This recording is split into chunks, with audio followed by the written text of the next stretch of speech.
Machiavelli in this Illuminati, all through your body. The blows like a 12-gauge shot. Feel me? And God said He should send His one begotten Son to lead the wild into the ways. Follow me. Yo les postos, c'est Sacha, bienvenue dans cette nouvelle vidéo Mercato. Sadio Mané 2020, Kylian Mbappé 2021, le Real Madrid a tout prévu. Pour revenir au sommet du football européen, que ce soit en Ligue des Champions ou en Liga espagnole, le Real Madrid a de grandes ambitions lors des prochains marchés des transferts. Avec le retour de Zinedine Zidane, le club madrilène n'avait déjà pas lésiné sur les moyens l'été dernier. Avec un investissement de plus de 300 millions d'euros pour recruter des joueurs comme Hazard, Jovic ou Fernand Mendy, mais ceci n'était qu'une petite entrée avant un plat de résistance bien plus costaud. En effet, les merengues ont prévu un énorme plan pour l'avenir. Afin de former la meilleure attaque du monde, le Real Madrid ambitionnerait d'abord de recruter Sadio Mané dès l'été 2020. Donc le Real vote Mané en 2020. Brillant sous le maillot des Reds de Liverpool depuis plusieurs années, et encore plus que jamais en 2019, l'international sénégalais est grandement apprécié par Zinedine Zidane. Par conséquent, Florentino Pérez pourrait céder aux demandes de son coach en effectuant un transfert de 140 millions d'euros pour celui qui a marqué 15 buts et délivré 11 passes décisives cette saison. À l'horizon 2020, Madrid se verrait donc avec un trio offensif composé de Sadio Mané, Karim Benzema et Eden Hazard. Kylian Mbappé pour l'après Benzema. Mais après, la Maison-Blanche passera au dessert avec Kylian Mbappé dans son viseur. En tout cas, c'est ce qu'on nous fait croire, en 2021.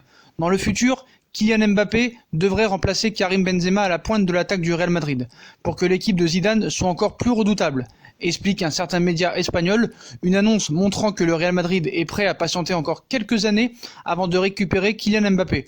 Au grand bonheur du Paris Saint-Germain qui souhaite actuellement prolonger le contrat de son champion du monde. Donc, d'abord Sadio Mané, et après Kylian Mbappé dans un certain temps. Rien ne dit que Kylian Mbappé quittera bien sûr le Paris Saint-Germain. Mais en tout cas, Sadio Mané, 145 millions d'euros.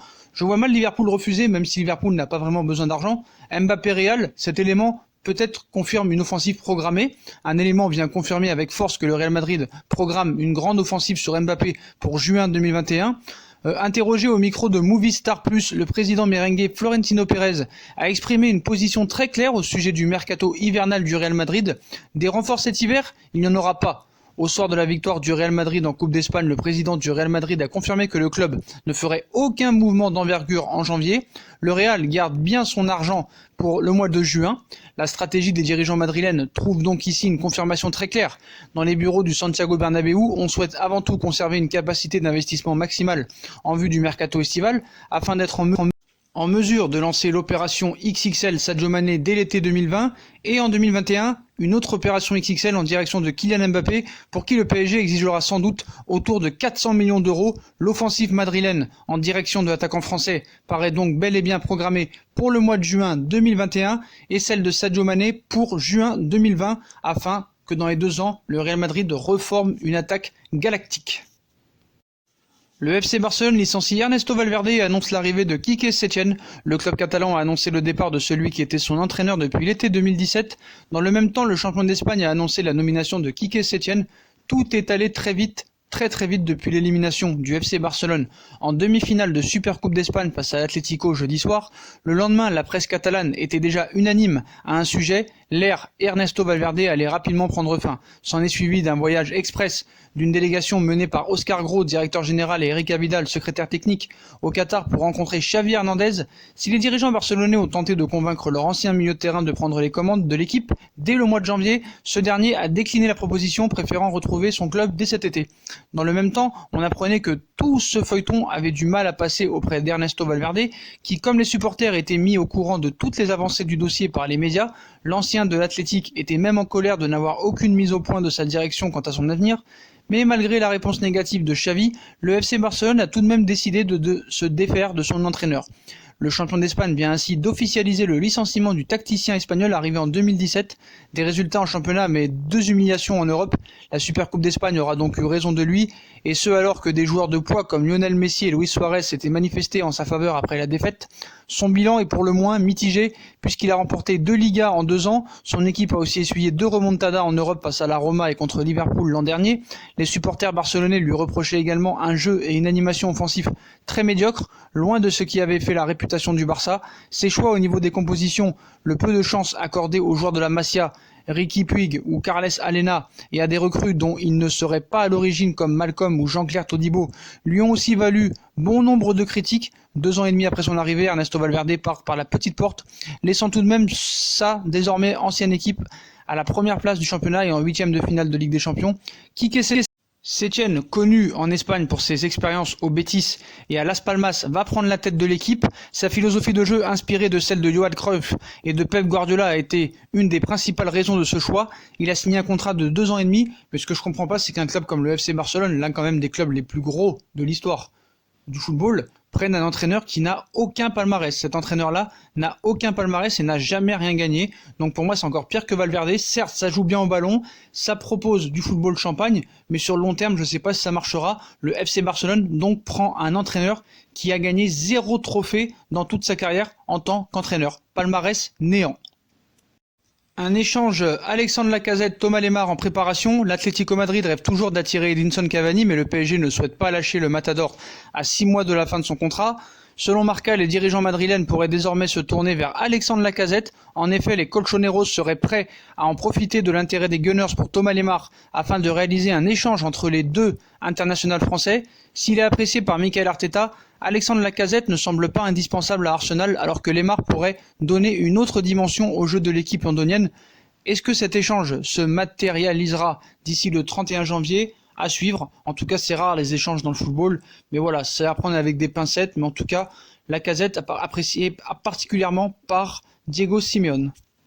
Et on passe au mercato parisien maintenant. Lucas Paqueta, un indice qui met fin à la rumeur, récemment annoncé en discussion avec le Paris Saint-Germain. Le milieu de terrain du Milan AC, Lucas Paqueta, a envoyé un indice qui pourrait mettre fin aux rumeurs pour une arrivée au Paris Saint-Germain. Sur son compte Facebook, le Brésilien a changé son profil de son réseau social ces dernières heures en réaffirmant son amour pour son club en postant une image de lui avec le maillot rossoneri accompagné de 2 cœurs rouges et noirs, les couleurs du Milan AC. D'après divers médias, Leonardo travaillait sur cette possibilité, aurait même trouvé un accord avec le joueur, mais n'était pas prêt à s'aligner face aux exigences des dirigeants du Milan AC qui réclameraient la somme de 35 millions d'euros. La fin de la piste, les prochains jours nous en apprendrons plus. Paqueta met-il fin aux rumeurs Paris Saint-Germain? À suivre dans les prochains jours.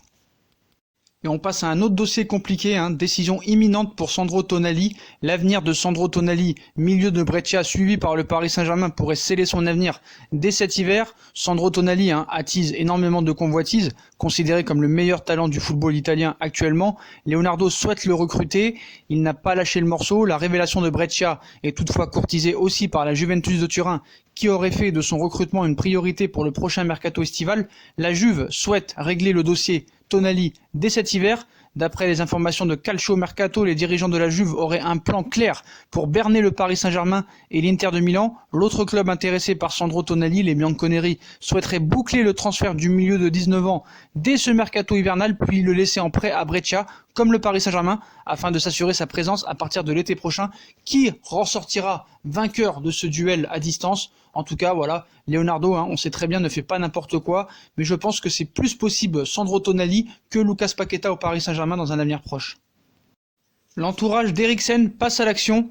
Martin Schulz, agent de Christian Eriksen, devrait rencontrer Tottenham pour boucler le transfert de son protégé. Leonardo aimerait signer un joli coup en attirant Christian Eriksen au Paris Saint-Germain à la fin de son contrat avec Tottenham. Ces plans pourraient toutefois être contrariés par l'Inter. Le club d'Antonio Conte a en effet fait irruption dans ce dossier et aimerait recruter Eriksen dès ce mercato hivernal, ce qui serait une solution appréciée par les Spurs. L'agent d'Eriksen en mission pour boucler son arrivée à l'Inter de Milan. D'après les informations italienne, tout serait bouclé entre Christian Eriksen et l'Inter de Milan.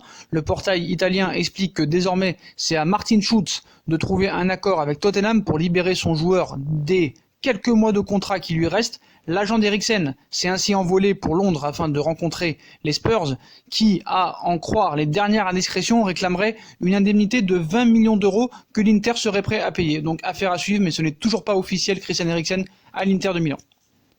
Et on finit pas par un transfert mais par une prolongation de contrat. Marquinhos prolonge au Paris Saint-Germain jusqu'en 2024 et Marquinhos justifie sa prolongation de contrat. Donc en début de soirée, le Paris Saint-Germain a officialisé la prolongation de contrat de Marquinhos, 25 ans, jusqu'au 30 juin 2024. Sur le site officiel des Rouges et Bleus, le défenseur central ou maintenant milieu de terrain défensif brésilien a justifié cette extension de bail qui coule de source pour des raisons sportives et familiales. Donc Marquinhos prolonge au Paris Saint-Germain, il cite « La ville de Paris et le PSG me donnent tous les arguments pour que je reste ici et pour que je prolonge mon contrat. C'est un club ambitieux qui veut encore créer de bonnes choses et marquer l'histoire du football. Après, il y a le côté vie, le côté familial. Ma famille est vraiment très bien ici, je me sens vraiment à la maison. J'ai tout ce dont j'ai besoin, il n'y avait pas d'autre choix. Il y a juste à continuer à vivre cette belle histoire ensemble », a expliqué Laurie Verde aux médias de son club. Donc voilà pour la prolongation qui s'étend jusqu'en 2024. Après Marco Verratti, c'est Marquinhos qui prolonge au Paris Saint-Germain jusqu'en 2024. Donc voilà les postos, comme d'habitude, si on a kiffé la vidéo, on like, on partage, on s'abonne. Dites-moi en commentaire ce que vous pensez de toutes ces infos mercato. Puis moi je vous souhaite à tous une très bonne vidéo à tous. N'oubliez pas de liker, partager, commenter. Nous suivre bien sûr sur nos différents réseaux sociaux, Instagram, Facebook, Snapchat, Twitter, ainsi que sur Utip, pour regarder les pubs gratuitement, faire évoluer la chaîne ou faire un petit don. Voilà les postos, je vous souhaite une très bonne vidéo à tous et à très vite pour une nouvelle vidéo les postos. Tchuss!